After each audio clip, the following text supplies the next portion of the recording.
Bonsoir mesdames, messieurs, bienvenue à Perspective. En ce 4e dimanche de Pâques, appelé aussi dimanche du Bon Pasteur, le pape François a ordonné pour la première fois qu'il est évêque de Rome 10 nouveaux prêtres en la basilique Saint-Pierre de Rome en présence de milliers de fidèles. Ces séminaristes proviennent de plusieurs séminaires et de différentes nationalités, 6 Italiens, 2 Indiens, 1 Croate et 1 Argentin. Et ils sont âgés entre 26 et 44 ans. Le pape a commenté dans son homélie l'évangile de Saint Jean où Jésus évoque le bon pasteur. Au nom du Christ et de l'Église, ne vous lassez pas d'être miséricordieux, a dit le pape. Et il a souligné qu'une vocation s'enracine dans la prière et dans la foi de quelqu'un qui l'a précédé. Il a dit, souvenez-vous de vos mères, de vos grands-mères et de ceux qui vous ont transmis la foi. Surtout, il a rappelé la vocation du pasteur, chercher à unir les fidèles dans une unique famille pour les conduire à Dieu, et invitant à avoir toujours pour modèle le bon pasteur. Et ce dimanche, c'est aussi le dimanche de prière pour les vocations, institué il y a 50 ans par le pape Paul VI. Après la prière du Regina Coeli, le pape a commenté l'évangile du bon pasteur devant des milliers de pèlerins rassemblés place Saint-Pierre. Cet évangile exprime la relation de confiance du Christ avec son Père et celle qu'il veut établir avec chacun de nous.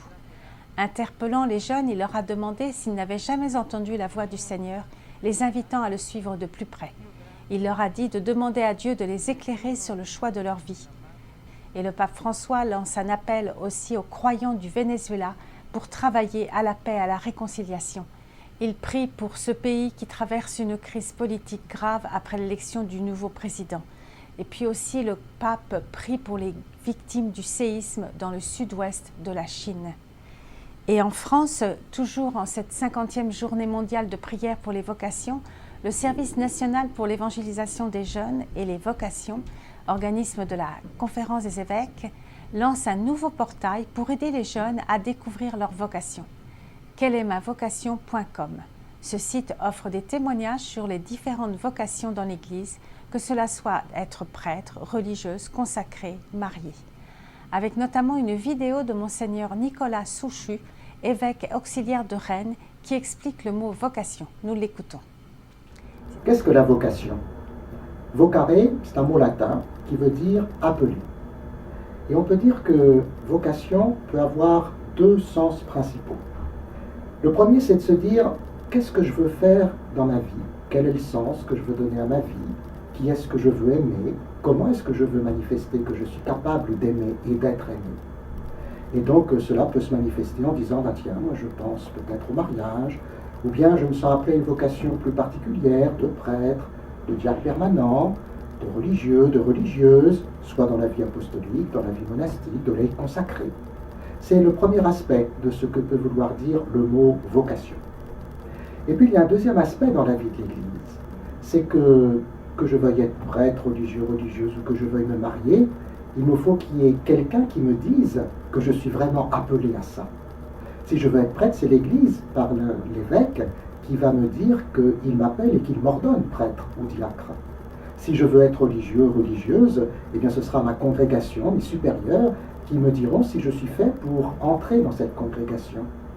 Si je veux me marier, je peux toujours penser à me marier, mais si personne ne me dit je t'aime et que personne à qui je peux dire je t'aime ne se trouve devant moi, je pourrais toujours me marier. Il faudra bien qu'il y ait à un moment des affinités. Voyez comment ces 2 aspects, je me sens appelé, je veux donner ma vie, quel est le sens de ma vie? Et l'autre aspect, qui est de se dire qui est-ce qui m'appelle? C'est l'Église qui souvent, par des médiations humaines, m'appelle pour pouvoir répondre à cette vocation. Comment ces 2 aspects répondent bien à la question « Qu'est-ce que c'est la vocation ?» Et en cette journée de la Terre, ce 22 avril, je vous laisse sur un extrait du psaume de la création de Patrick Richard. Merci d'avoir été des nôtres. À la prochaine.